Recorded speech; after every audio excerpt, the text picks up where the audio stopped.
es el escalar menos 4. ¿Bien? Y ahí es donde nos habíamos quedado la clase pasada. Esto me permite definir, yo sé que ustedes ya lo trabajaron igual en la práctica, ¿sí? Pero vamos a definirlo ahora desde la teoría. Esto me permite definir los ángulos entre dos vectores. Esta definición de producto escalar. Entonces, vamos a considerar, voy a decir, sean los vectores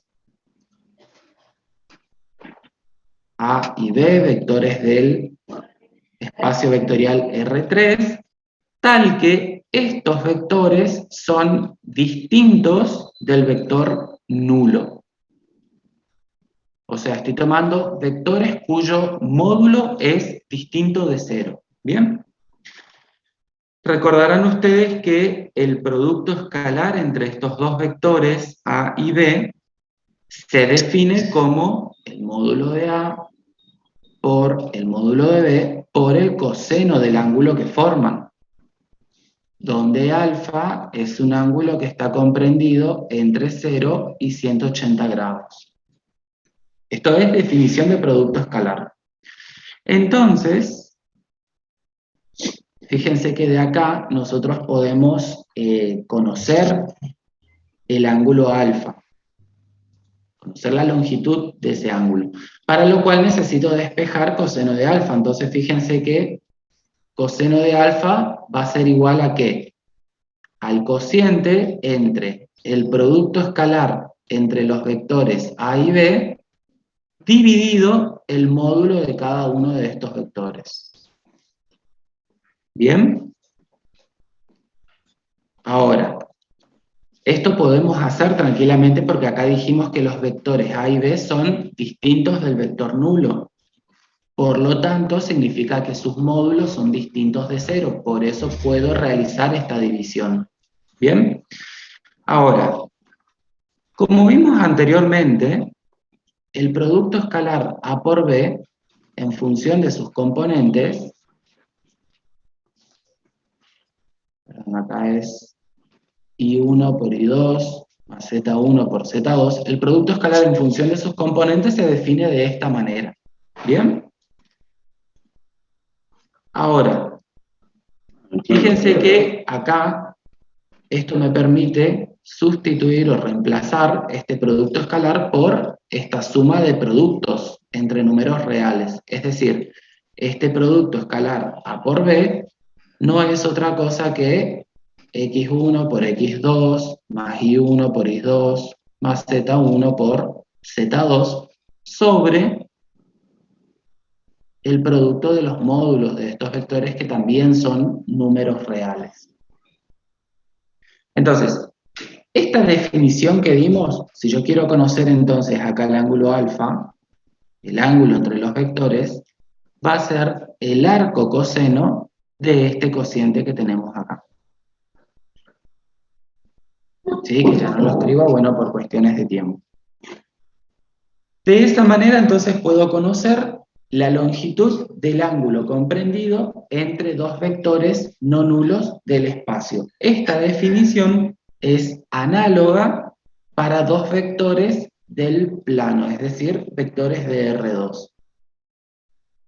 Entonces, en el ejercicio, en el trabajo práctico, el ejercicio 6H, pedía que se halle el ángulo formado por los vectores MN, son los vectores que habíamos hecho recién el producto escalar, y el vector NP. Vector de componentes 2, 5, 2. Entonces, por lo que vimos recién,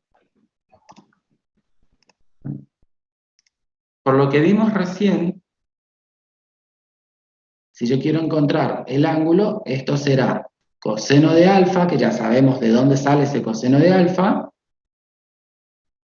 es igual al cociente entre el producto escalar entre estos dos vectores, que ya lo hicimos antes, si se fijan, El producto escalar entre estos vectores me dio menos 4. Entonces, será menos 4 dividido el módulo de cada uno de estos vectores. Si ustedes lo tienen ahí a mano, el módulo de estos vectores también ya lo habíamos calculado anteriormente. El módulo del vector A es raíz cuadrada de 29, módulo del vector B, raíz cuadrada de 33. Entonces, como yo lo que estoy queriendo conocer es el ángulo alfa, simplemente despejo y hago el arco coseno de menos 4 sobre raíz de 29 por raíz de 33.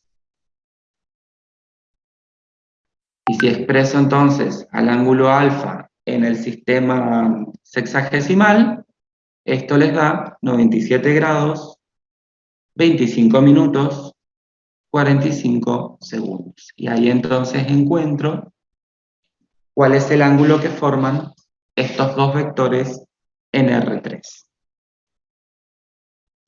Bien. Por otro lado, ustedes también ya vieron en la práctica, ahora vamos a ver de dónde sale esto, la condición para que dos vectores sean perpendiculares. Entonces vamos a ver la condición de perpendicularidad.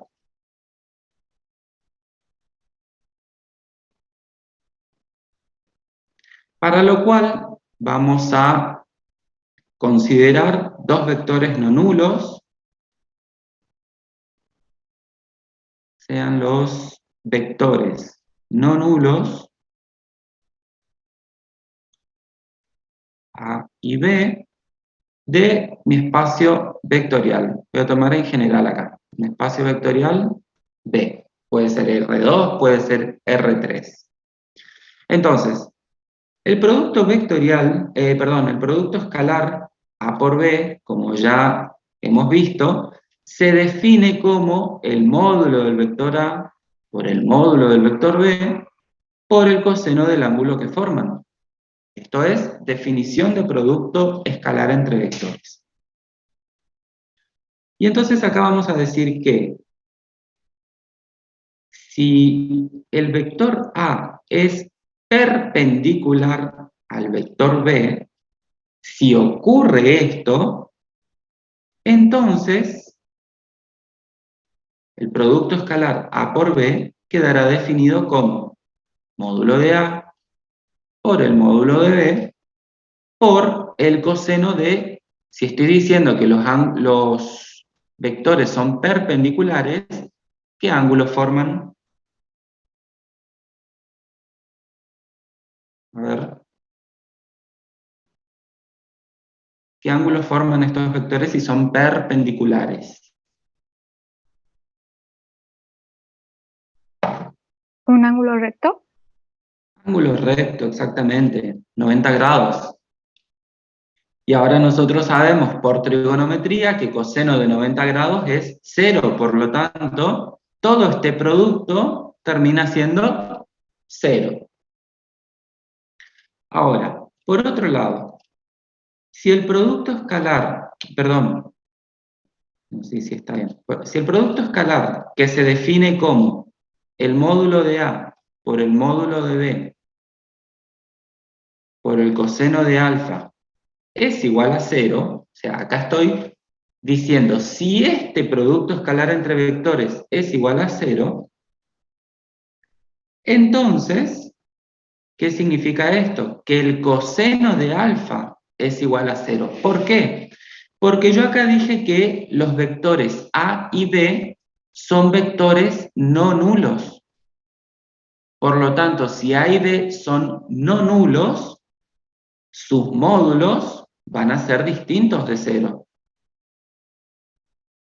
¿Se entiende? Entonces, si este producto escalar me da 0, no queda otra que el coseno de alfa sea 0. Y el coseno de alfa sabemos que es 0 cuando alfa es igual a 90 grados. Entonces acá estamos mostrando el ida y vuelta de cuando dos vectores son perpendiculares.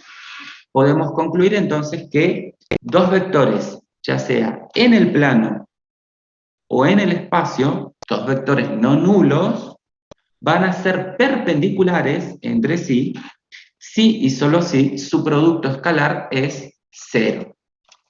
Esa es la condición para que dos vectores sean perpendiculares. Producto escalar igual a cero.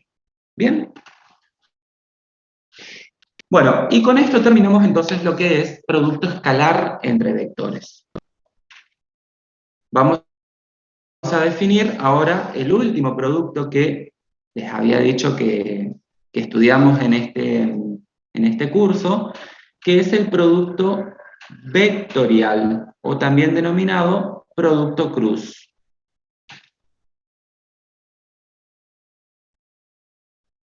Como su nombre lo indica, este producto se realiza entre dos vectores y lo que me va a dar como resultado es otro vector, que vamos a ver cuáles son las características que tiene ese otro vector.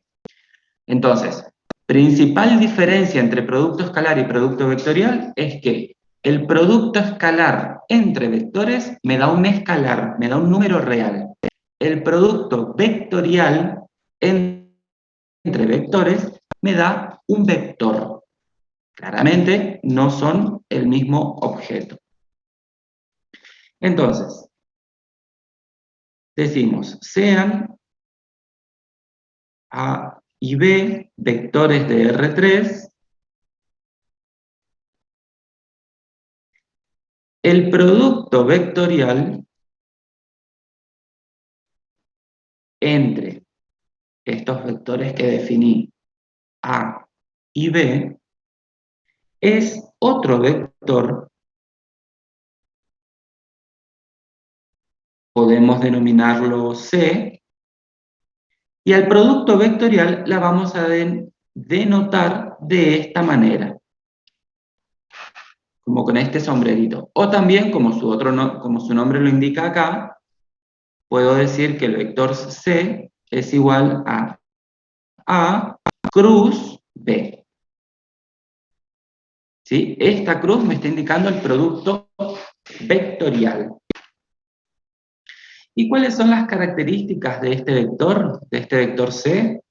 Bueno, este vector tiene, en primer lugar, dirección perpendicular al plano que forman los vectores. Empieza a desligar. Los vectores A y B. Estos vectores A y B forman un plano. Bueno, el vector C, resultante del producto entre estos dos vectores, del producto vectorial, me va a dar un nuevo vector que va a ser perpendicular a ese plano. La segunda característica que tiene es que el módulo de este vector, el módulo del vector C perpendicular al plano A por B, es igual, o se calcula como el módulo del vector A por el módulo del vector B por el seno del ángulo que forman. Ojo con esto, fíjense la diferencia también con el producto escalar. Producto escalar era módulo de A por el módulo de B por el coseno del ángulo que forman. Acá hablamos del seno del ángulo que forman. Y la tercera característica de este vector C es el sentido. Que el sentido es el de la mano derecha, sí, es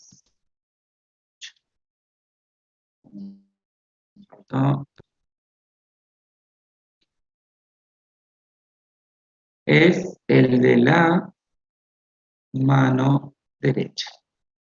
O también se lo denomina regla del tirabuzón.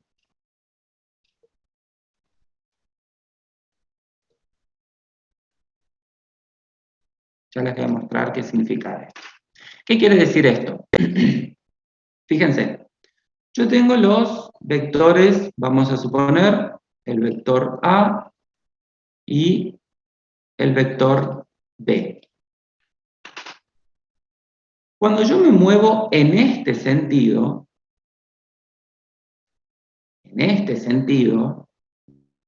de A hacia B, que es el sentido positivo para la medición de ángulos, fíjense que yo estoy yendo en el sentido contrario a las agujas del reloj. Al moverme de A a B, en este sentido, estoy yendo en el sentido contrario a las agujas del reloj. Estoy yendo en el sentido positivo de medición de ángulos. Cuando hago eso, o cuando realizo el producto vectorial en ese sentido, lo que obtengo es este vector. Vector C, que como bien dijimos, es perpendicular al plano que forman los vectores A y B. Mientras que si yo hago o me muevo en el otro sentido, dijimos, vector A, vector B, si yo ahora me voy de B hacia A, estoy yendo en el mismo sentido que las agujas de un reloj. Esto se conoce como el sentido contrario, el sentido negativo para la medición de ángulos. ¿Bien? Es decir, cuando yo haga el producto vectorial B por A, también voy a obtener un vector perpendicular, pero que va a tener sentido opuesto a que si hubiera hecho el producto A por B. Este sería el vector C. ¿Se entiende eso, chicos? ¿Qué estamos diciendo acá? Entonces, que el producto vectorial entre vectores no es conmutativo, porque dependiendo del orden en el que realizo el producto, voy a obtener un vector C perpendicular a estos dos vectores en un sentido o en otro. ¿Estamos? Les muestro acá, tengo preparado rapidito. ¿Están viendo el GeoGebra, chicos? Sí. Bien. Acá tengo dos vectores en R3, en el espacio. El vector W y el vector B. Si yo hiciera W por B, es decir, voy en este sentido, ¿hacia dónde va a estar dirigido el vector C? ¿Qué les parece? Si hago W por B. Estoy yendo en este sentido. ¿Qué sentido es este? Positivo. ¿Agujas del reloj o contrario? No, agujas del reloj. Negativo. Negativo.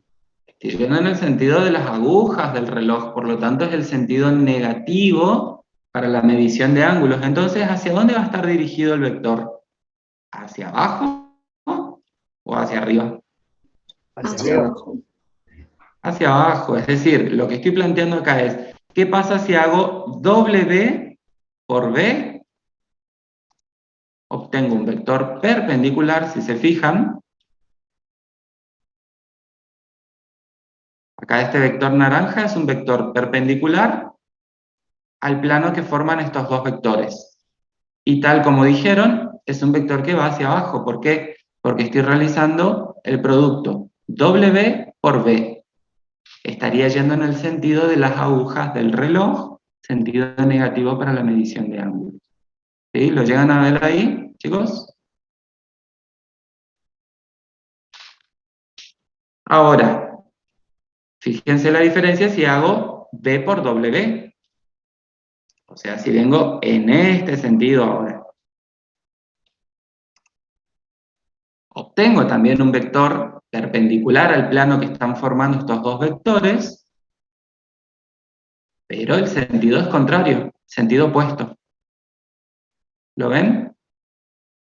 Bueno, Esa es la característica que tiene entonces el producto vectorial.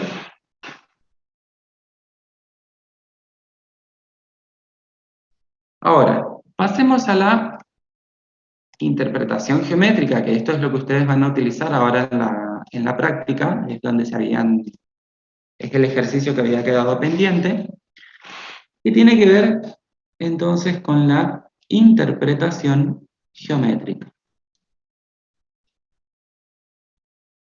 del producto vectorial entre vectores. Entonces voy a decir, sean A y B, dos vectores, dos lados adyacentes de un paralelogramo.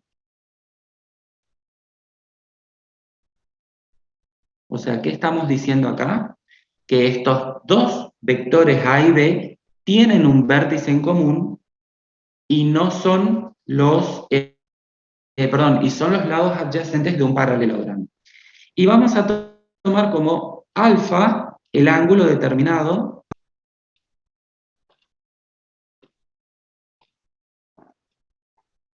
por estos vectores. Entonces, lo que estamos diciendo es, tengo mi vector A y tenemos el vector B. Fíjense que si yo trazo paralelas paralelas a cada vector por los extremos del otro vector, justamente se forma el paralelogramo. ¿Ven? Acá trazo una paralela B por el extremo de A, y acá trazo una paralela al vector A por el extremo de B. Se forma entonces el paralelogramo. Ahora, dijimos además que alfa es el ángulo formado por estos dos vectores. Bien, ¿cómo se calcula el área de un paralelogramo? A mí me interesa conocer el área de este paralelogramo. ¿Cómo se calcula el área de un paralelogramo? De la misma manera que se calcula el área de un rectángulo, el área de un cuadrado, que son casos particulares de paralelogramo. Que si recuerdan ustedes es base por altura. Entonces, la base de este paralelogramo podemos tomar como el lado del vector A. Entonces, si a mí me interesa solamente la longitud de este vector A, ¿qué tengo que tomar? El módulo, porque me interesa la longitud del vector. Entonces, eso, el módulo de A, sería la base de este paralelogramo, por la altura. Y nosotros sabemos que la altura es un segmento perpendicular al lado que hemos tomado como base, que contiene al vértice opuesto. Entonces la altura podemos pensar que va a ser este segmento que estoy marcando acá. ¿Bien? Si digo que es un segmento perpendicular, significa que ese segmento con la base forma un ángulo recto. Entonces, esto es H. ¿Estamos hasta acá? Área del paralelogramo se calcula base por altura, donde la base es el módulo del vector A en este ejemplo que tomé. Bueno, eso por un lado.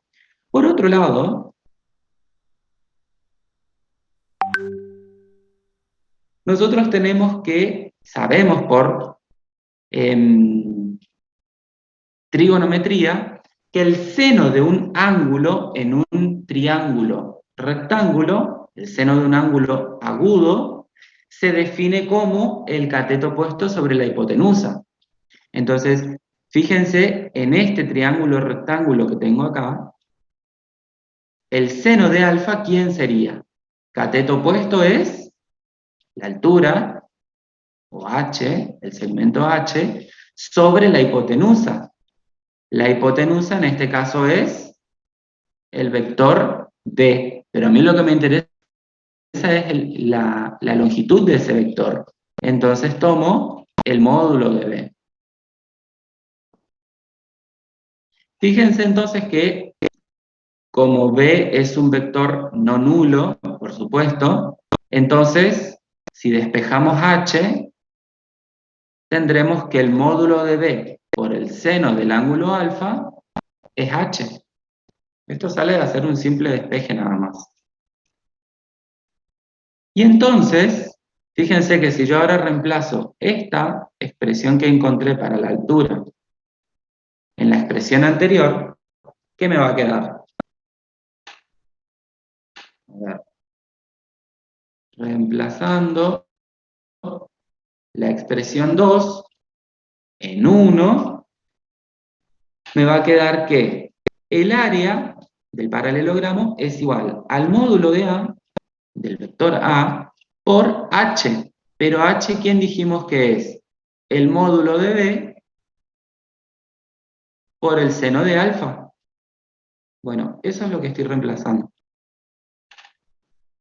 Y esto, si se fijan, módulo de A por el módulo de B por el seno de alfa, no es otra cosa que el módulo del producto vectorial A por B. Esto que está acá es la definición de producto vectorial. Pero como yo estoy calculando un área, necesito un número. Entonces va a ser el módulo de ese vector resultante del producto vectorial. Entonces, lo que estamos diciendo acá es que el módulo del producto vectorial A por B mide el área del paralelogramo que tiene por lados los vectores A y B. A ver si puedo marcar acá. Ahí está. Al hacer el producto vectorial A por B, dijimos que obtenemos un vector que es perpendicular al plano que forman, este vector C.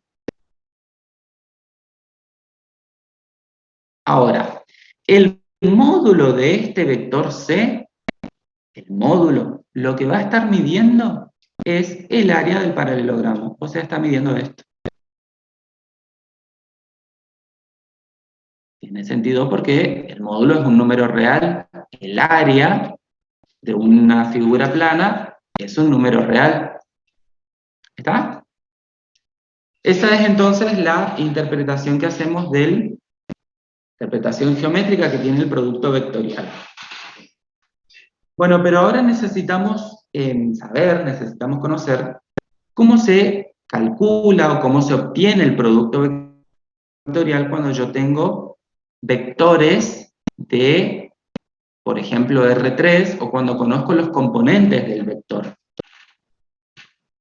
Ahora estuvimos hablando así simplemente del producto vectorial sin saber o sin ver cómo se define, o cómo se calcula en función de sus componentes.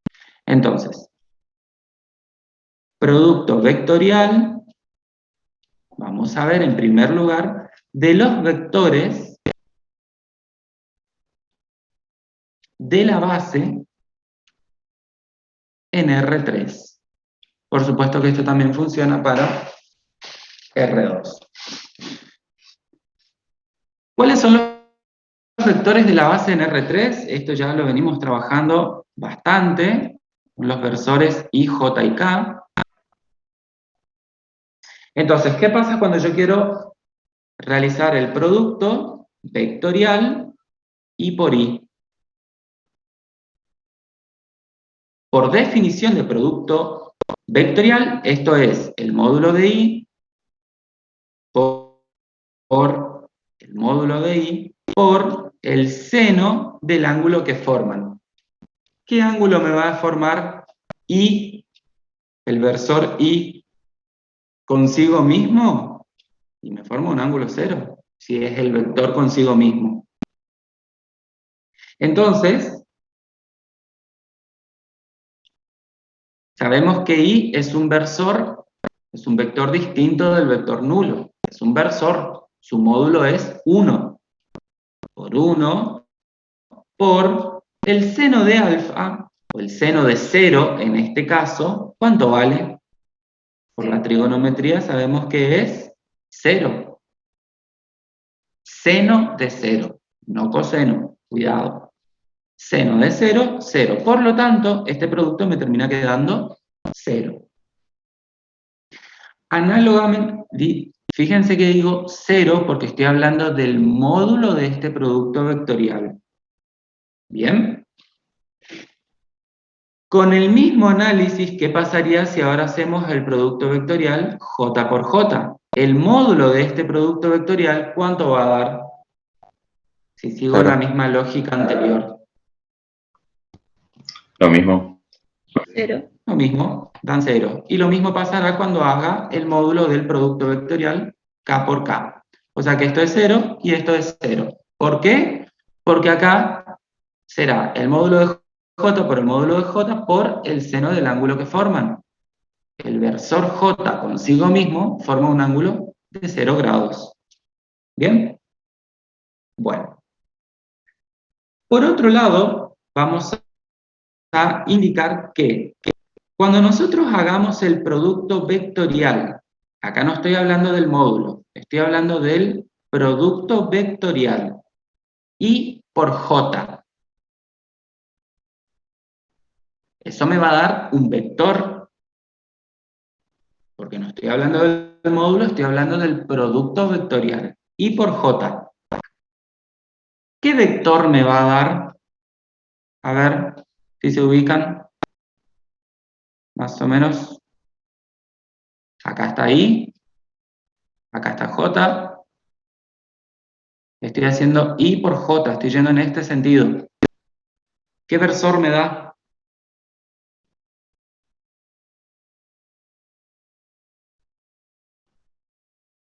Producto vectorial, recuerden que es un vector perpendicular al plano que forman I y J. I y J son los versores sobre el eje X y sobre el eje Y. Entonces, ¿qué versor me tendría que dar?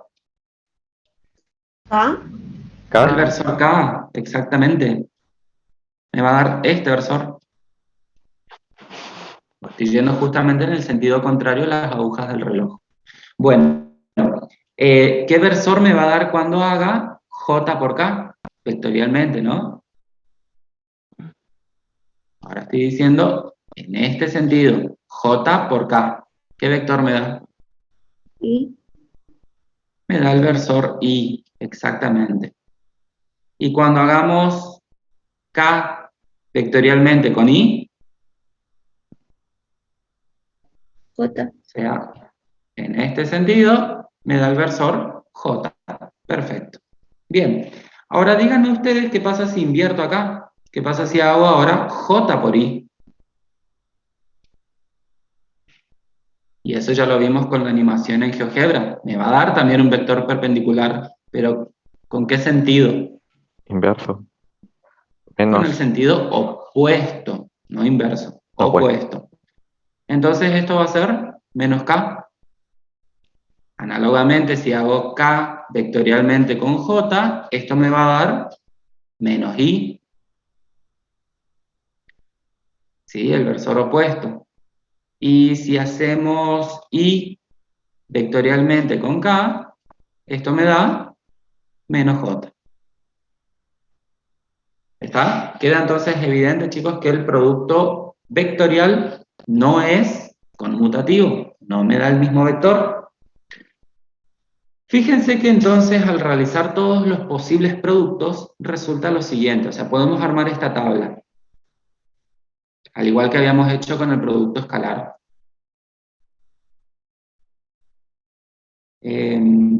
Acá. I, J y K.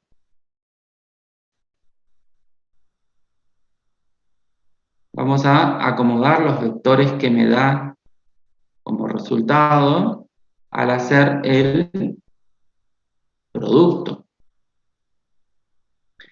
Cuando hagamos I por I, ¿qué me va a dar como resultado?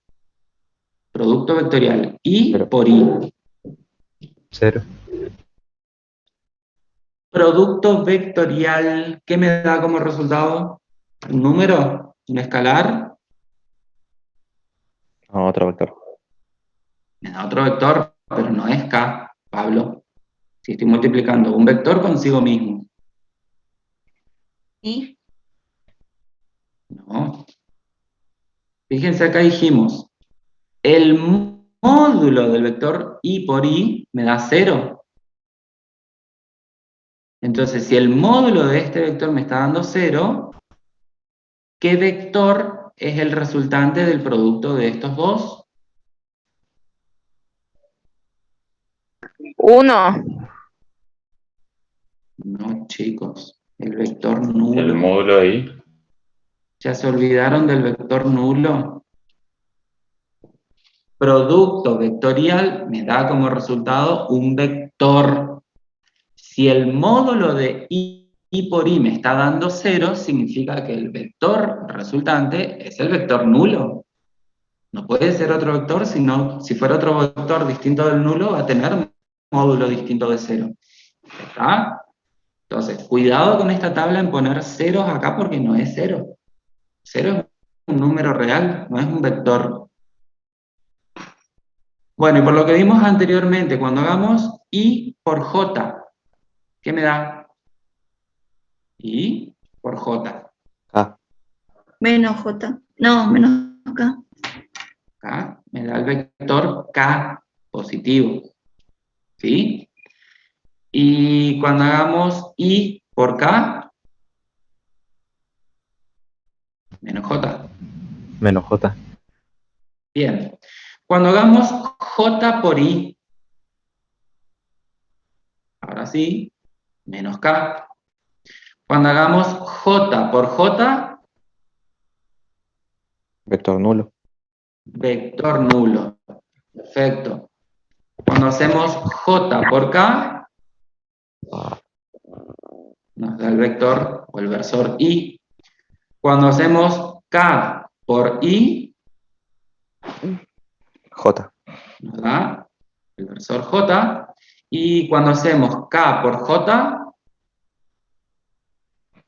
menos i. Y al hacer k por k, nuevamente el vector nulo. ¿Bien? Esta tabla nos va a servir para lo siguiente. El producto vectorial de dos vectores A y B expresados en la base canónica es el siguiente.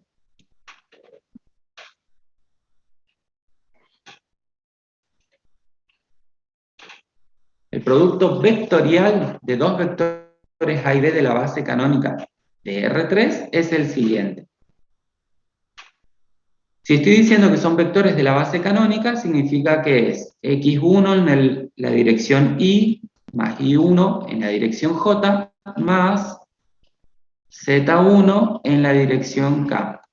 Vectorialmente, multiplicando con x2 en la dirección y más y2 en la dirección j más z2 en la dirección k. ¿Bien? Bueno. Acá voy a aplicar similar a lo que había hecho con el producto escalar cuando definimos en función de sus componentes. Es decir, voy a multiplicar este primer vector, porque acá tengo x1 por y, eso es un vector, voy a multiplicar con cada uno de los vectores, ¿sí?, que tengo en la segunda componente, es decir, en el vector b. ¿Está? Entonces, lo que estoy por hacer es x1, ya voy a asociar, digamos, los números reales, x1 por x2, esto es un producto entre números reales, por, y acá me quedará el producto y por, vectorialmente, y. No perdamos de vista que estamos realizando un producto vectorial acá. Y acá es donde se empiezan a mezclar los productos, porque acá yo tengo producto, fíjense, entre números reales, y acá tengo un producto vectorial, no es lo mismo. ¿Bien? Bueno. Análogamente, x1, esto sería más x sub 1 por y sub 2, producto vectorial, ¿qué? I por J, más X sub 1 por Z sub 2, producto vectorial, I por Z.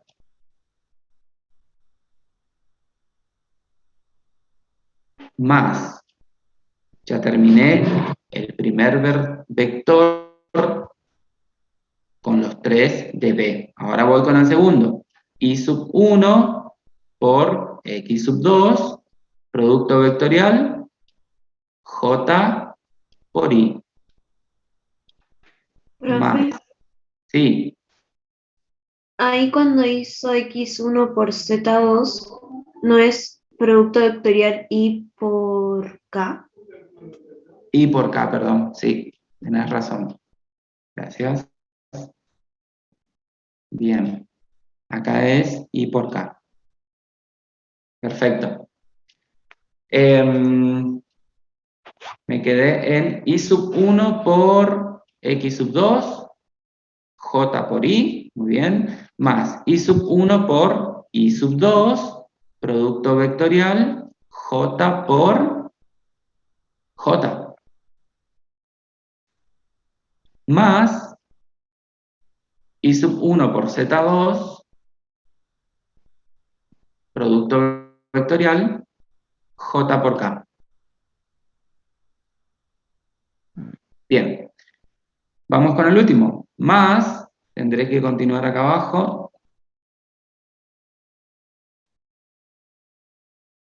Z sub 1 por Z sub, perdón, por X sub 2, acá es por X sub 2, producto vectorial, K por I. Más Z sub 1 por I sub 2, K por J, más Z sub 1 por Z sub 2, por vectorial K por K. Y acá es donde nos va a servir la tablita que hicimos antes. ¿Qué pasa con el producto vectorial I por I? ¿Qué me da? El vector nulo. Vector nulo. Nosotros sabemos que cuando multiplicamos cualquier número real por el vector nulo, esto me da, o sea, todo este término que va a pasar, y es el vector nulo. Sigue siendo el vector nulo. Ahora, cuando hacemos I por J, ¿qué ocurre? ¿Qué me da esto? El vector K. Versor K. Muy bien. Cuando hacemos I por K, Menos J. que tengo que... A ver, I por K, esto da menos J. Muy bien. Menos J. Cuando hacemos J por I, menos K. ¿Sí? J por I. J por J, Vector nulo. vector nulo. Por lo tanto, todo este término es el vector nulo. J por K, Y versor I. K por I, J. versor J. K por J, menos I. Y K por K, vector nulo. Por lo tanto, el resultante de esto es el vector nulo. Perfecto. Entonces, lo que podemos decir acá es que el producto vectorial A por B es igual a, voy a pasar en limpio, X1 por Y2 en la dirección de K, menos, por este menos que es del versor J, X1 por Z2 en la dirección de J, porque el menos ya lo puse adelante, menos y sub 1 por x sub 2 en la dirección K, más y sub 1 por z2 en la dirección Y, más z1 por x2 en la dirección J, menos,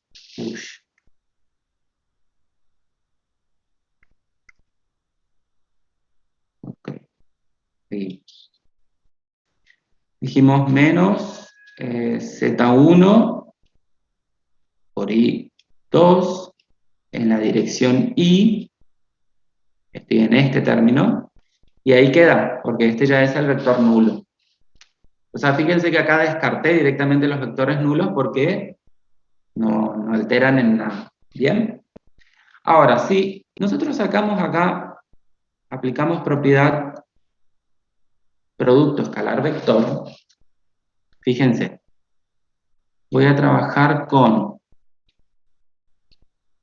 este término que tiene K, con el término que contiene acá, o el versor K, J con J, y versor I con el versor I. Y lo que voy a hacer es aplicar la definición de producto escalar vector, es decir, una de las propiedades. ¿Qué es? Es como si fuera una extracción de factor común. Es como si fuera, pero ojo que no es un factor común. Entonces, ¿cómo va a quedar con I? Va a quedar I1 por Z2 menos Z1 por I2 en la dirección del versor I. Estoy trabajando con estos dos. ¿Bien? ¿Cómo va a quedar con J? Más. J será Z1 por X2 menos X1 por Z2 y esto en la dirección del versor J. Más, por último, X1 y 2 menos Y1 X2 en la dirección del versor K. Y entonces, de esta manera, hemos hallado de qué forma se obtiene o se conoce las componentes del vector resultante del producto vectorial A por B. Fíjense que X1, Y1, Z1, X2, Y2, Z2 ya son las componentes de los vectores A y B, componentes de la base de R3. Perdón, componentes de los vectores A y B expresados a partir de los vectores de la base. Por supuesto que esto nosotros lo podemos escribir un poquito mejor, que es como lo van a utilizar en la práctica, y es de la siguiente manera. A esta operación, I sub 1 Z2 menos Z1 I2, nosotros lo podemos pensar o lo podemos expresar como un determinante de orden 2, en el cual tendremos I1, I2, Z1, Z2. ¿Recuerdan cuando resolvían sistemas de ecuaciones lineales de dos ecuaciones con dos incógnitas por el método de determinantes? Bueno, eso es lo que estoy utilizando acá. Expreso a este escalar como un determinante. Fíjense que si ustedes acá resuelven este determinante, I sub 1 por Z sub 2 menos I sub 2 por Z sub 1, obtienen justamente lo que tenemos en este paréntesis. ¿Bien? Análogamente, pero acá lo que voy a hacer es, a este escalar, voy a sacar un menos como factor común, de manera que lo voy a expresar como X sub 1 por Z sub 2 menos Z sub 1 por X sub 2. ¿Sí? Al sacar un menos como factor común, este término se hace positivo, por eso lo escribo primero, y este segundo queda negativo. Por lo tanto, esto sería menos el determinante de x1, x2, z1, z2. Y por último, x1 por y2 menos y1 por x2, lo puedo expresar como x1, x2, y1, y2. De esta manera entonces puedo encontrar los componentes, ¿sí?, los escalares que multiplican a los versores i, j y k. Es decir, que el producto vectorial queda como i1, i2, z1, z2 en la dirección de i menos x1, x2, z1, z2 en la dirección de j más x1, x2, y1, y2 en la dirección de k. Esto que yo escribí acá, recuerden, son determinantes y eso me da como resultado un número real.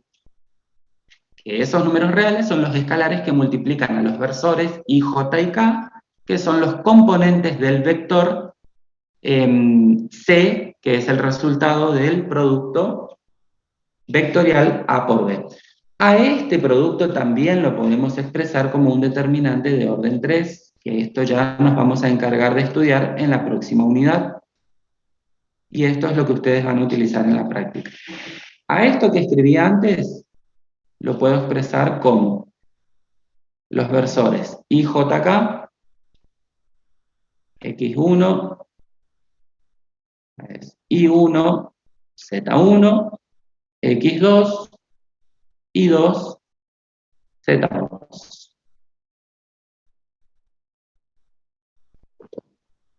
Y esa es la manera en la que ustedes van a resolver el producto vectorial ahora en la práctica. Para cerrar con este tema de vectores, vamos a ver cuándo dos vectores son paralelos. Paralelismo entre vectores. Y vamos a decir que dos vectores del espacio son paralelos, ¿sí?, si y solo si su producto vectorial es el vector nulo. Es decir, si tengo el vector A distinto del vector nulo y el vector B también distinto del vector nulo, vamos a decir que A es paralelo a B.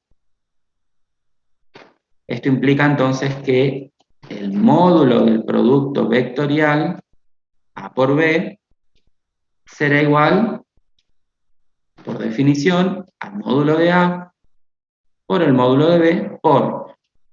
Si estoy diciendo que A y B son paralelos, el ángulo que van a formar es de 0 grados, porque son vectores paralelos. Y nosotros ya vimos que el seno de 0 por trigonometría esto es 0. Y entonces, esto me está diciendo que el producto vectorial, si me da como resultado, el módulo de ese producto vectorial me da como resultado 0, significa que el vector resultante tiene que ser el vector nulo. Lo mismo que dijimos cuando multiplicábamos los versores i por i, j por j y k por k. Recíprocamente, si el módulo del producto vectorial entre dos vectores es 0, entonces los vectores son paralelos. ¿Está? Entonces, esta es la condición para que dos vectores sean paralelos. El producto vectorial entre ellos me da como resultado el vector nulo. Y con esto terminamos entonces la unidad 4 correspondiente al tema de vectores. ¿Estamos hasta ahí, chicos? ¿Alguna pregunta?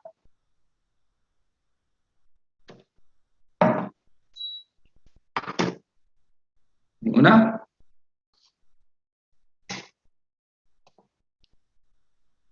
Bueno.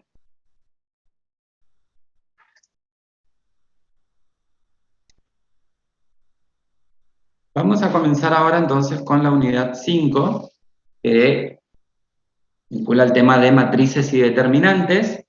Antes de arrancar de lleno con este tema, les comento, vamos a quedarnos un ratito más de la parte de la práctica, les vamos a ocupar un poco de tiempo, unos 15-20 minutos, para que ustedes puedan realizar los primeros ejercicios de matrices. Por otra parte, ustedes saben que el martes es feriado, por eso estamos como avanzando lo más que podemos, porque de acá nos volvemos a encontrar el próximo jueves. ¿Tá? Bueno.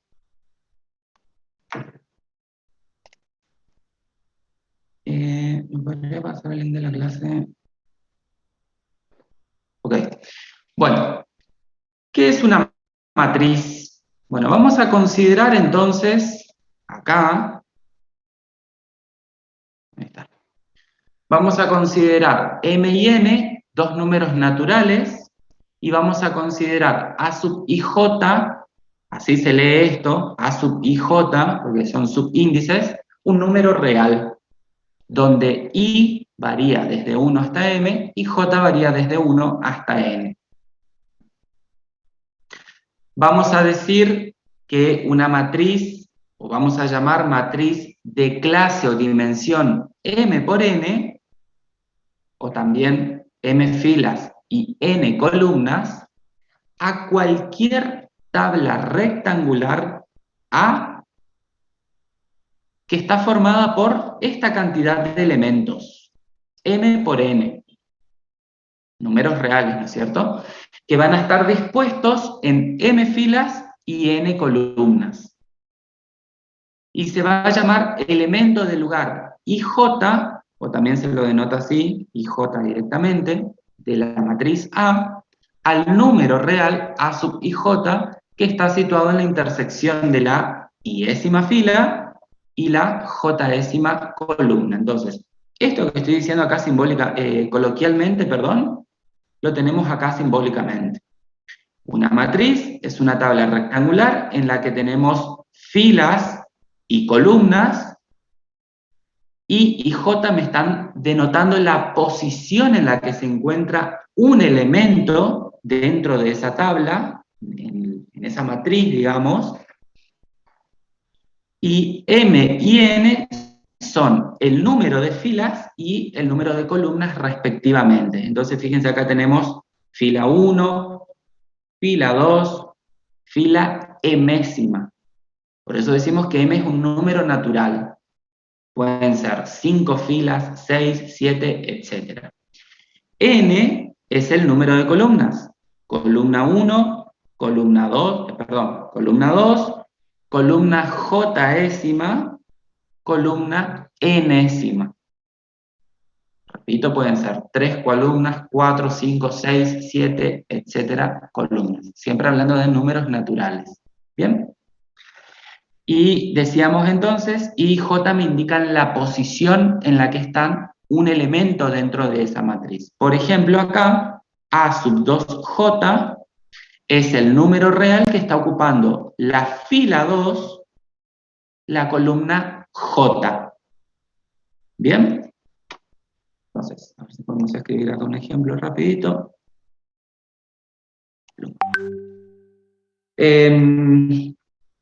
Supongamos entonces que tenemos una matriz A, cuyos elementos son 5, 1, 0, 2. ¿Sí? Esta es una matriz de orden 2 por 2. ¿Por qué? Porque tiene 2 filas y 2 columnas. ¿Bien? 5 es el elemento que está ocupando la posición 1, 1. Primer fila, primer columna. ¿Está? Otro ejemplo es, las matrices se denotan de esta manera, con paréntesis o con corchete, eso también me estoy pasando a decirles. Esta es una matriz de orden 3 por 2, tiene 3 filas y 2 columnas. Entonces, presten mucha atención a eso, porque el primer número siempre me está indicando el número de filas. Segundo número me está indicando el número de columnas. En forma abreviada nosotros podemos escribir a una matriz, si no lo queremos denotar de esta manera, lo podemos hacer de esta otra forma. Indicar A sub i j en forma general y decimos el orden de esa matriz de orden m por n, con paréntesis o con corchete como les indiqué recién. Si queremos señalar que la matriz también es de clase m por n, se puede escribir de esta otra forma. Esto que está acá, r elevado a la m por n, es el conjunto de matrices de orden m por n. Es decir, acá están todas las matrices que tienen m filas y n columnas. Es decir, que yo puedo tener r elevado a la 3 por 3, r a la 3 por 2, que va a ser el conjunto de todas las matrices de orden 3 por 2. 3 filas, 2 columnas. ¿Se entiende eso? Por otro lado, cuando hablamos de matrices iguales o igualdad de matrices, vamos a decir que esto ocurre cuando dos matrices tienen los mismos elementos ocupando las mismas posiciones. No es suficiente con que dos matrices tengan los mismos elementos. Tienen que estar ocupando las mismas posiciones para decir que esas dos matrices son iguales. Por ejemplo, si tengo la matriz 3, menos 1, 5, 4, matriz de orden 2 por 2, y tengo la matriz B, 3, menos 1, 4, 5, también de orden 2 por 2, fíjense que estas matrices no son iguales. Porque si bien tienen los mismos elementos, las posiciones en las que están no son las mismas. Entonces, estas matrices son distintas. Ahora, si tengo la matriz, por ejemplo, menos 1, 2, 3, 4, 5, 6, matriz de orden 2 por 3, 2 filas, 3 columnas, y tengo la matriz menos 1, 2, 3, 4, 5, 6, también matriz de orden 2 por 3, fíjense que estas matrices sí son iguales. Porque además de poner... ¿Perdón? ¿Qué? Sí, escucho.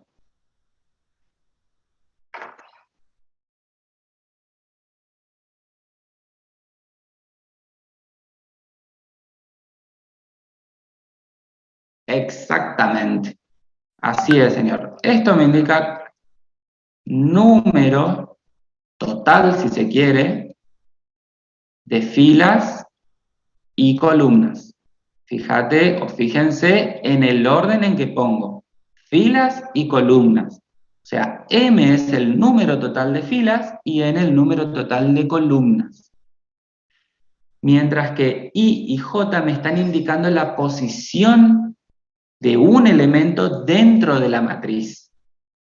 I indica el número de fila en la que se encuentra y J me indica el número de columna en la que está ese elemento. Por ejemplo, si yo digo en la matriz esta, en AD, digo A, 2, 3. ¿Quién es el elemento? Fila 2, columna 3. Fila 2, columna 3. 1, 2, 3, este es el elemento. Mientras que 2 por 3 me indica cuántas filas tiene y cuántas columnas tiene en total la matriz. ¿Se entiende eso?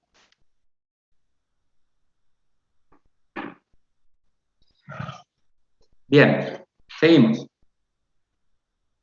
Esto entonces en relación con el tema de igualdad entre matrices. Y ahora vamos a definir ciertas matrices, denominadas matrices especiales, tienen ciertas características, que las definimos ahora porque más adelante, cuando ya estemos hablando de las operaciones y etcétera con las matrices, ya vamos a hacer referencia o vamos a indicar el nombre directamente de las matrices. Y ustedes ya van a tener que identificar de qué tipo de matriz estamos hablando. Entonces vamos a considerar A una matriz A sub ij de clase M por N y definimos la matriz rectangular, que es una matriz en la que el número de filas y el número de columnas no coinciden, no son iguales.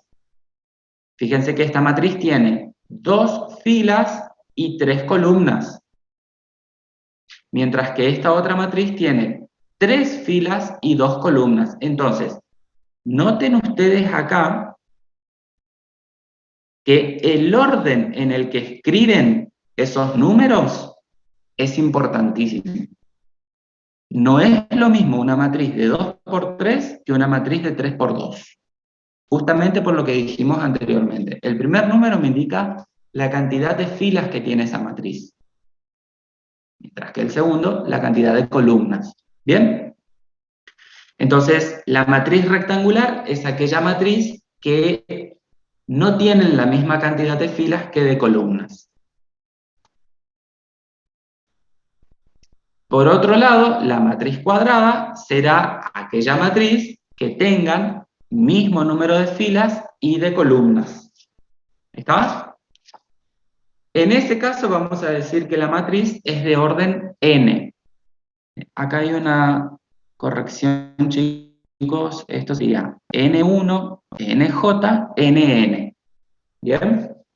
Porque ya estoy haciendo referencia a la última fila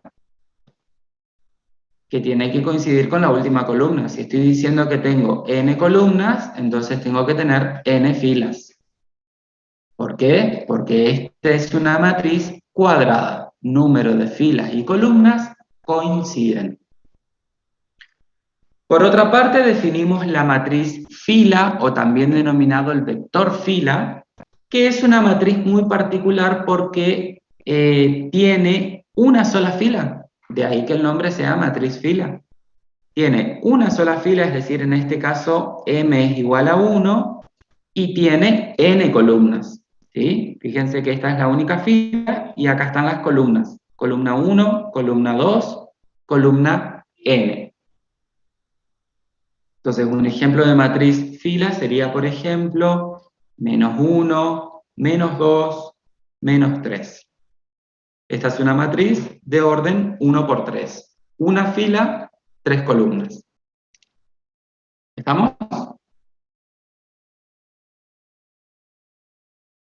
Entonces, en la matriz cuadrada son iguales M y N. Tienen la misma cantidad de filas y la misma cantidad de En la matriz filas y cuadrada, columnas. sí. Misma cantidad de filas y misma cantidad de columnas. Por ejemplo, la que hice anteriormente. La que dimos anteriormente, que era 2 por 2, por ejemplo. Esa, exactamente. Tengo una matriz de orden 2 por 2. Puedo tener una matriz 1, 5, 7, 8, 9, 7, 3, 2, 1, matriz de orden 3 por 3. Matriz cuadrada porque tiene el mismo número de filas y el mismo número de columnas. ¿Bien? Bueno. La matriz fila, ¿se entendió entonces, chicos? Es la matriz que tiene una sola fila y tiene n columnas. Análogamente, se define la matriz columna o el vector columna, que va a ser la matriz que tiene m elementos que van a estar dispuestos en una columna. Es decir, que vamos a tener una matriz de clase m por 1. Fíjense que ahora tenemos m filas, fila 1, fila 2, acá estaría fila 3, fila m, pero los tenemos ubicados en una sola columna. Por ejemplo, 5, 8, 7, 3 es una matriz columna. Darle cuenta que esto es un paréntesis. Tenemos una matriz acá de orden 4 por 1. 4 filas, una sola columna. ¿Bien? Otra matriz muy particular y que la vamos a necesitar cuando definamos las operaciones es la matriz nula. Se llama matriz nula de clase M por N a aquella matriz cuyos elementos son todos ceros. La denotamos de esta manera, ¿sí? Y esto es clave, chicos. Existe una matriz nula para cada clase de matriz. ¿Qué quiere decir esto? Que si yo hablo del conjunto de matrices de orden 3 por 4, matrices de 3 filas y 4 columnas, existe una matriz nula que tiene ese orden. Si hablo de las matrices cuadradas, existe una matriz nula que también es cuadrada. ¿Está? Y la característica que tiene esta matriz es que todos sus elementos son 0. Esto es igual que el vector nulo, si hacemos la comparación con lo que estuvimos viendo de vectores. El vector nulo, ¿qué vector era? Es el vector que tiene todas sus componentes 0. Bueno, lo mismo pasa con la matriz nula. Todos sus elementos son 0. ¿Bien?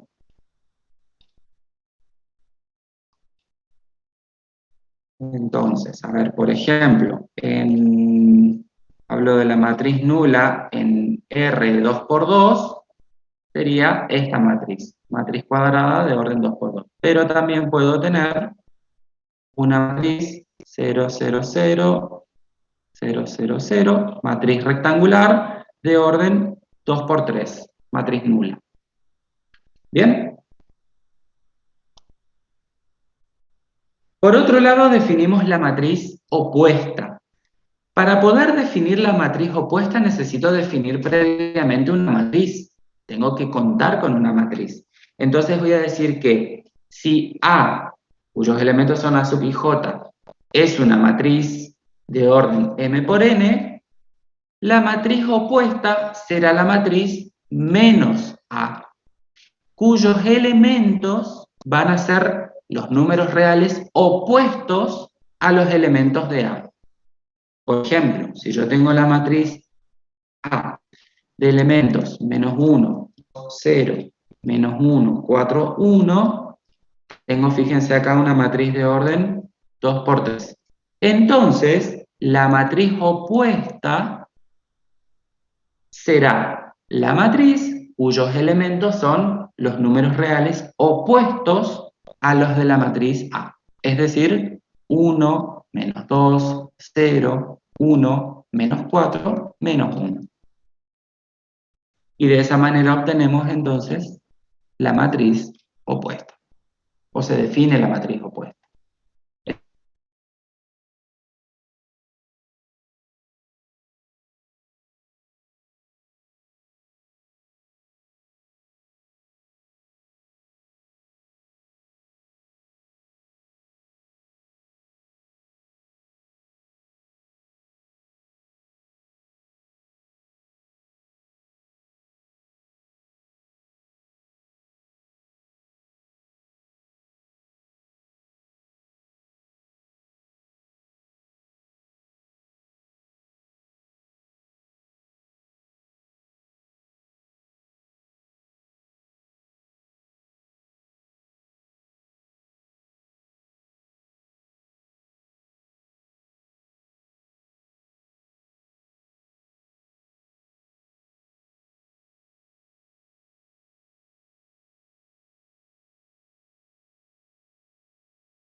mismo número de columnas. Entonces, dada una matriz cuadrada A, se define la matriz triangular superior como aquella matriz cuyos elementos que están situados por debajo de la diagonal principal son ceros, ¿sí? ¿Qué quiere decir? Yo tengo esta matriz A, matriz cuadrada, voy a poner 5, 3, 2, 0, 1, 9, 0, 0, 3. Fíjense que tengo una matriz de orden 3 por 3. Esta matriz, cuyos elementos que se encuentran por debajo de la diagonal principal son todos ceros, esta matriz se llama triangular superior. La diagonal principal es esta que estoy marcando acá. Los que están por debajo van a ser estos elementos que remarqué acá. Cuando todos esos elementos son ceros, mi matriz es triangular superior. Análogamente, cuando todos los elementos que están por encima, voy a escribir acá 2, 3, 0, 1, 4, 0. A ver, no. Bueno, sí, ese es un caso particular, pero vamos a cambiarlo por ahora. Fíjense, también tengo una matriz de orden 3 por 3. Ahora, de la diagonal principal, los que están por encima, todos los elementos que están por encima de la diagonal principal son ceros. Cuando se presenta eso, lo que tengo es una matriz triangular inferior. Son dos tipos de matrices muy particulares dentro de las matrices cuadradas. ¿Bien? Triangular superior, todos los elementos son ceros por debajo de la diagonal. Triangular inferior, todos los elementos por encima de la diagonal son ceros.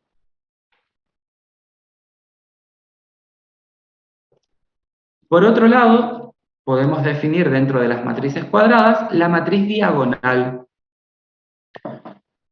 Vamos a decir que una matriz cuadrada es diagonal si y solo si son nulos todos los elementos por encima y por debajo de la diagonal. ¿Qué quiere decir esto? Que una matriz diagonal es triangular superior y triangular inferior simultáneamente. Entonces, un ejemplo de esto sería que tengamos 3, 0. 0, ¿cómo? No pensé que todos iban a ser 0. Ese sería la matriz nula, y la matriz nula es un caso particular de matriz diagonal. Sí, señor, Claro. para las cuadradas, para las matrices cuadradas. Porque a mí lo que me interesa es que de la diagonal principal, por encima y por debajo, todos los elementos sean ceros. ¿Pueden ser ceros los de la diagonal principal? Pueden ser. La definición no me dice nada en relación a eso. ¿Sí? Sí.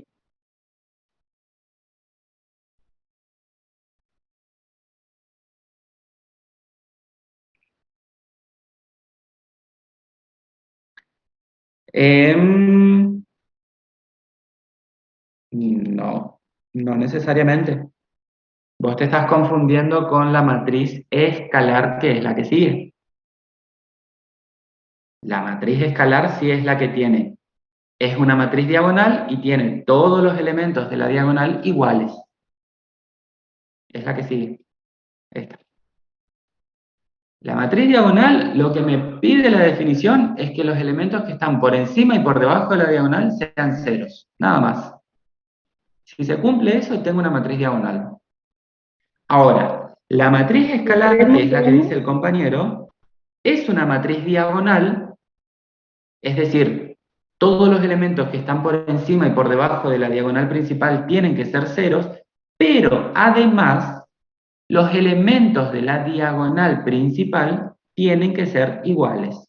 Ejemplo, tenemos la matriz A formado por 3, 0, 0, 0, 3, 0, 0, 0, 3. Esta es una matriz escalar, fíjense.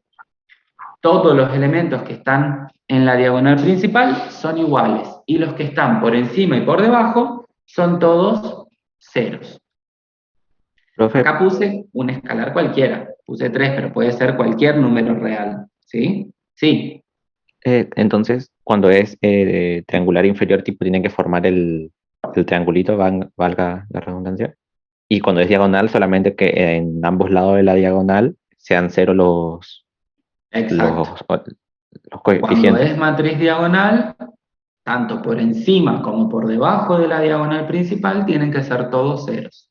Pero da igual si, por ejemplo, en el anterior ejemplo de la diagonal, no sería triangular inferior o superior, ya que no forma el triángulo. A ver, vos O decís también en no esto. serían. No, digo, tipo, en el otro no se considera que es un triangular inferior y superior, ¿o sí? Sí, claro. Sí, la matriz diagonal es una matriz triangular superior y también es una matriz triangular inferior. Cumple las dos definiciones, digamos. Ok, La matriz diagonal es las dos cosas, superior e inferior triangular. ok, muchas gracias. Porque para que sea triangular superior, ¿qué tiene que pasar?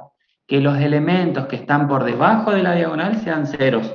Yo me fijo acá, ah sí, son todos ceros, listo, cumple la definición, es triangular superior. No me importa cuáles son los elementos que están por encima de la diagonal, ni por la diagonal. La definición me dice, vos te fijas, la diagonal principal, los que están por debajo, si son todos ceros, listo, tu matriz es triangular superior. Después se presentan estos otros casos especiales o estos otros casos particulares, ¿sí? Por eso presentamos primero o definimos primero matriz triangular superior e inferior como casos particulares y después entran estos otros. Sí,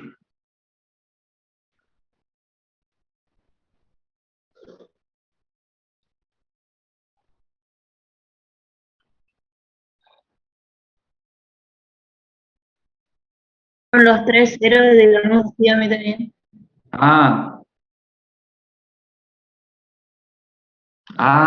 Claro, sí, no.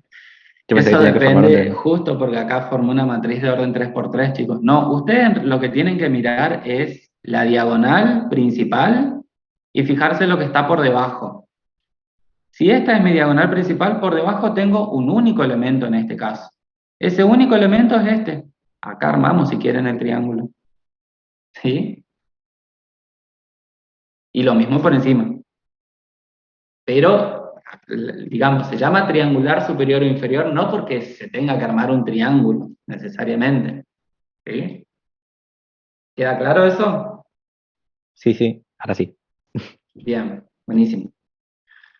Bueno, definimos entonces la matriz escalar, ¿queda claro, chicos?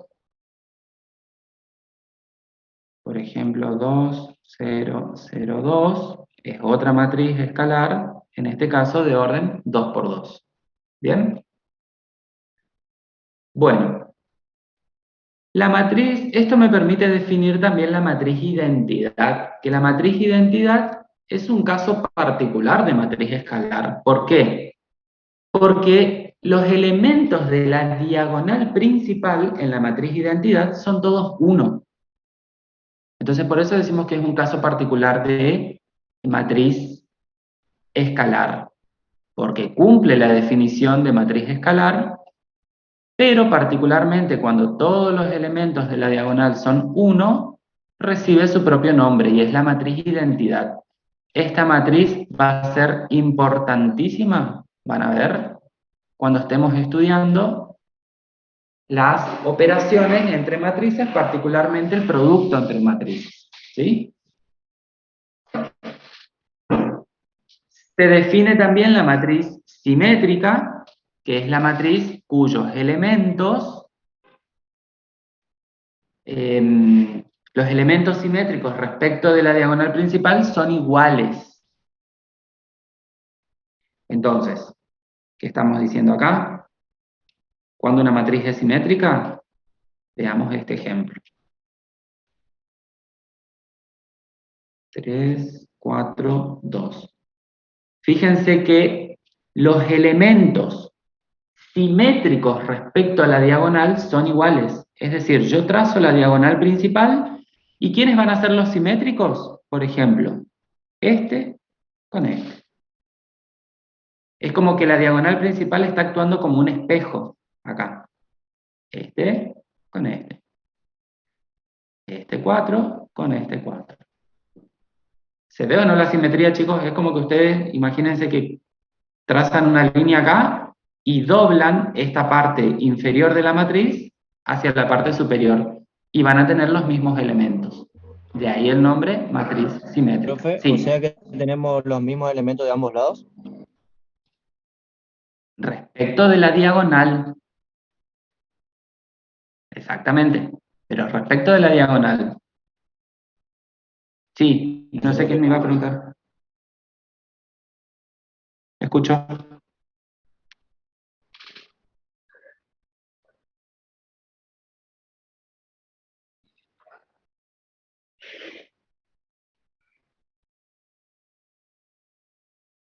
Exacto. Esa es la antisimetría. Y sí, es lo que dice acá, fíjense. Una matriz simétrica cuando es igual a su traspuesta. Fíjense, si yo transpongo esta matriz,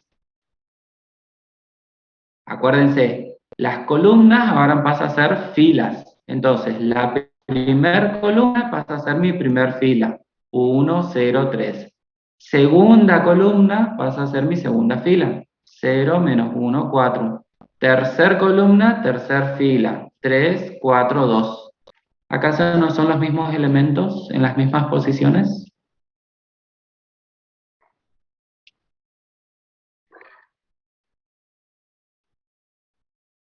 Claro. Fíjate que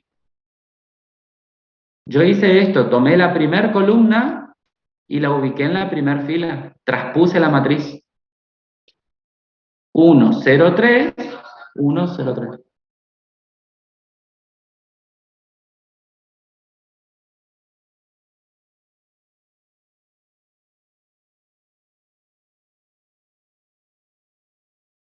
Esta sí. Y esta. Es lo mismo. Recuerden que acá ya estamos trabajando con matrices cuadradas. O sea, sí o sí van a ser del mismo orden estas matrices. ¿Sí? La matriz simétrica, la matriz antisimétrica, la matriz identidad, todas estas matrices que estoy definiendo ahora son matrices cuadradas. ¿Bien? Bueno, ¿se entendió eso?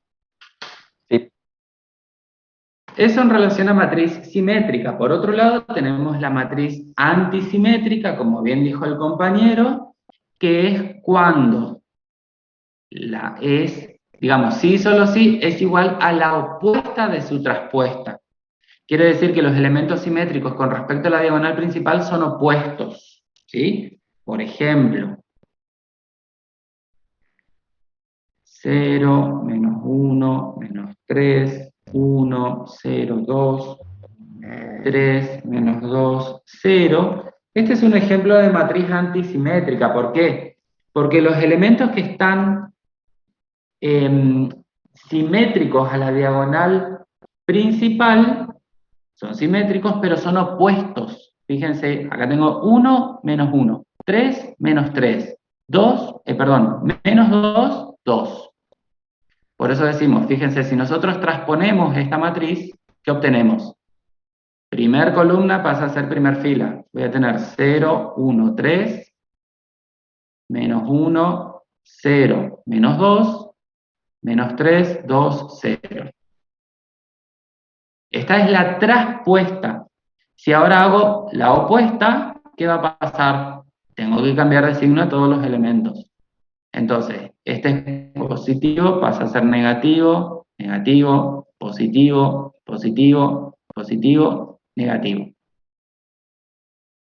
¿Ven? ¿Ven que obtenemos la misma matriz? Entonces, ¿qué estamos diciendo acá? Que dada una matriz Si tengo la opuesta de la traspuesta de esa matriz, entonces esas dos matrices son antisimétricas. Y una clave importante, chicos, es que en la antisimétrica los elementos de la diagonal principal son nulos. De hecho, fíjense acá. Exactamente, Carolina. Esa es una observación a tener en cuenta. En la matriz antisimétrica los elementos de la diagonal siempre son 0. ¿Bien? Bueno. A ver, ¿qué más? Bueno, y ahora pasamos a las operaciones con matrices. Hasta acá hemos definido matrices, matriz en general y matrices especiales o matrices particulares. Las operaciones que podemos realizar con las matrices son, podemos sumar matrices, podemos restar matrices, podemos multiplicar a una matriz por un escalar y podemos realizar el producto entre matrices. Para poder sumar matrices, yo voy a decir, sea A de clase A sub ij, A sub ij de clase M por N, y B una matriz P sub ij de clase M por N también, matrices que pertenecen al conjunto de matrices de orden M por N. Se define la matriz A más B como la matriz que va a ser del mismo orden y los elementos de esas matrices van a ser la suma de los elementos que están ocupando las mismas posiciones. Esto significa que la suma de matrices es una ley de composición interna. ¿Qué significa eso? Que al sumar dos matrices obtengo como resultado otra matriz del mismo orden. Entonces, supongamos que tengo la matriz A, voy a hacer algo chiquito nomás. Total, esto ya lo van a ver en la práctica. Y tengo la matriz 3, 1, 5, menos 2. Entonces, la matriz A más B será la matriz 2 más 3, primer elemento o elemento que está fila 1, columna 1, con el elemento fila 1, columna 1. 2 más 3, 5. Fila 1, columna 2, con fila 1, columna 2. 1 más 1, 2. 0 más 5, 5. 0 menos 2, menos 2. Estas eran matrices de orden 2 por 2. Obtengo como resultado otra matriz del mismo orden. ¿Está? ¿Se entiende eso?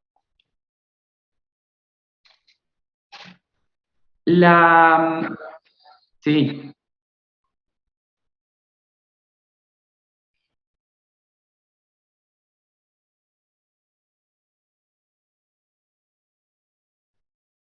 A sub ij, B sub ij son elementos de la matriz.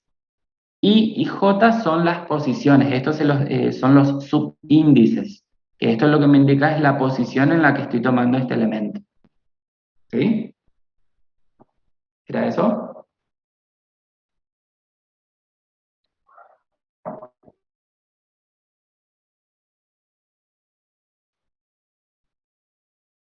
¿Qué A y B? Mayúsculas. Este. No sé qué A y B. Subíndice. Si vos querés decir esto es subíndice. Si vos decís A solamente es el elemento o un elemento de la matriz. Solamente A son los elementos de la matriz. ¿Bien? Bueno, ¿se entiende entonces la suma, chicos, de matrices? Ahora, así, muy por encima les voy a contar, la semana que viene vamos a retomar esto. La suma de matrices verifica las mismas propiedades que la suma de vectores. Es decir, si yo sumo dos matrices, obtengo como resultado otra matriz. Eso se denomina ley de composición interna. Por otro lado, la suma de matrices es conmutativa. ¿Qué quiere decir eso? que si yo sumo A más B matrices o B más A matrices, obtengo como resultado la misma matriz conmutativa. La suma de matrices es asociativa. ¿Qué significa eso? Lo escribo acá muy rápidamente. Sumar A más B y luego sumarle la matriz C da lo mismo que primero sumar las matrices B y C y luego sumar la matriz A. Propiedad asociativa. ¿Existe el elemento neutro en la suma de matrices? ¿Qué quiere decir esto? Que si ustedes suman una matriz cualquiera con la matriz nula del mismo orden y clase, obtienen la matriz A dada. La escribo acá. Ya digo, esto voy a retomar la próxima clase, pero como para que lo ocupen ahora en la práctica, lo que estoy diciendo es esto. Recuerden que N es la matriz nula. Ahora, para sumar matrices, tengan en cuenta, chicos, esto ya lo dije, tienen que ser matrices de la misma clase. Yo no puedo sumar una matriz de orden por 2 con una matriz de orden o de clase 3 por 3. No puedo. Tienen que ser de la misma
sea A una matriz A sub i j de clase m por n, y vamos a considerar K un número real. Un número real. Se define el producto escalar K por la matriz A como K por A sub i j de clase m por n, y va a ser el resultado de este producto una nueva matriz cuyos elementos de esa matriz van a estar multiplicados todos por ese escalar. Entonces, por ejemplo, si me dicen o me dan la matriz A, 2, 1 medio, 0, 3, 5, menos 1, fíjense que acá tengo una matriz de orden 2 por 3, 2 por A, ¿quién será? O sea, multiplicar a la matriz A por 2 implica multiplicar cada uno de los elementos de la matriz por 2. Entonces tendré 2 por 2, 4, 2 por 1 medio, 1, 2 por 0, 0, 2 por 3, 6, 2 por 5, 10, 2 por menos 1, menos 2. Y de esta manera se realiza el producto escalar por una matriz, de un escalar por una matriz. Por supuesto que el producto también verifica determinadas propiedades, que ya lo vamos a retomar la próxima clase, por eso no se preocupen, pero las propiedades que verifica son las mismas que se verifican para el producto escalar vector. O sea que no les tendría que resultar raro ahora cuando los profes estén hablando de esas propiedades. En principio vamos a decir que es una ley de composición externa, ¿sí? Al multiplicar un número real por una matriz, obtengo otra matriz del mismo orden o de la misma clase. Se verifica la propiedad asociativa respecto al producto de escalares, la distributiva respecto a la suma de escalares, la distributiva respecto a la suma de matrices y la existencia del escalar neutro. ¿Bien?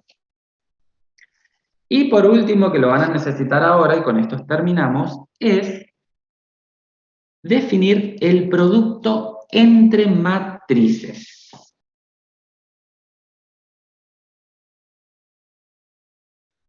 Producto entre matrices. La primera cuestión a tener en cuenta acá, chicos, es que el producto entre matrices se puede realizar solamente cuando el número de columnas de la primer matriz es igual al número de filas de la segunda matriz. Si esos números no coinciden, no puedo realizar el producto entre matrices. Entonces, sea A sub i j, una matriz de clase M por P, M filas, P columnas, y sea B una matriz de clase B sub i j, perdón, de elementos B sub i j, de clase P por N. Fíjense esto. Número de columnas de la primera matriz tiene que ser igual al número de filas de la segunda matriz para poder realizar el producto entre matrices. ¿Qué me va a dar como resultado de A por B? Me va a dar como resultado una nueva matriz C que va a ser de clase M por N. ¿Y de dónde salen ese M y N? Fíjense que M es el número de filas de la primera matriz, N es el número de columnas de la segunda matriz.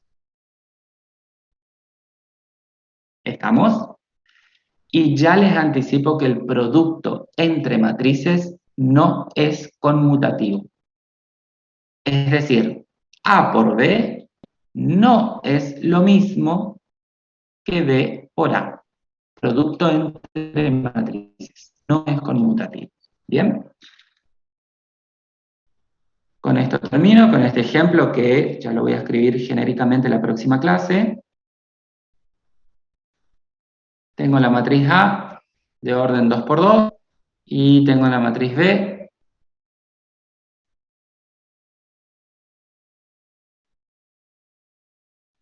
voy a poner más ceros, entonces no se complica el cálculo. Bueno, fíjense, esta matriz es de orden 2 por 2. Esta matriz es de orden 2 por 3. Me fijo si coincide el número de columnas de la primera con el número de filas de la segunda. Veo que coinciden. Por lo tanto, puedo realizar el producto A por B. El resultado será una nueva matriz de orden 2 por 3. ¿Cómo se realiza ese producto? Voy a utilizar esta disposición. Y acá voy a indicar cuál es la operación que estoy por realizar. A por B. En este margen inferior voy a ubicar los elementos de la matriz A. En este margen superior voy a ubicar los elementos de la matriz B. ¿Cómo se realiza el producto? 3 por 3 más 2 por 1. Es decir, tomo la primera fila y a esos elementos los multiplico por los elementos de la primera columna. Entonces voy a tener 3 por 3 más 2 por 1. 3 por 3, 9 más 2, 11. 11 es el primer elemento de la matriz.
primer elemento de la matriz C en este caso.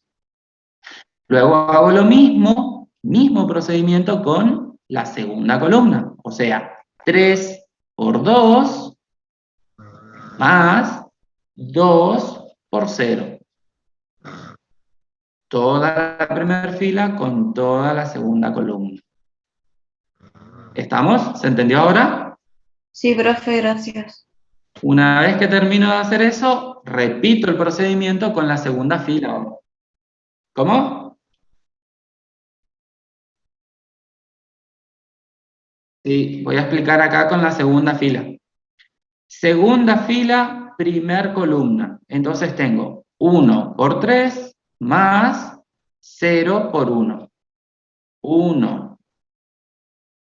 por 3 más 0 por 1. Eso me da 3.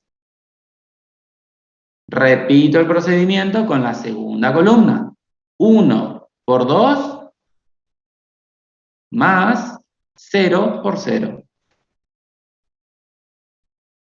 2. Y finalmente 1 por 5 más 0 por 0, 5.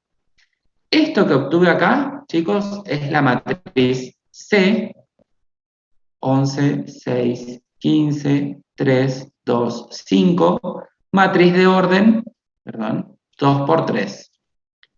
Mismo número de filas de la primera matriz, mismo número de columnas de la segunda matriz. Y con esto ya tienen insumos para avanzar ahora en el práctico. ¿Estamos? Ana, no sé si estás todavía. Sí, Javier, estoy. Bien. Así que es más, acá fueron ingresando chicos de Goya Bien. para escuchar la clase, así que ahora sí, ya me voy a mi aula. ¿Sí? Perfecto. Puedo llegar hasta producto de matrices, entonces. Sí. Bueno, hasta eso podemos llegar. perfecto. Y bueno, a los de mi comisión, grupo 10, y a los chicos de Goya, yo los espero en el Cisco, ¿sí? Que ya tengo abierta la sesión, así que los veo ahí. muy bien. Listo, chicos, nos vemos. El Cristian, grupo 9 ¿estás? se queda acá, sí. Ahí está.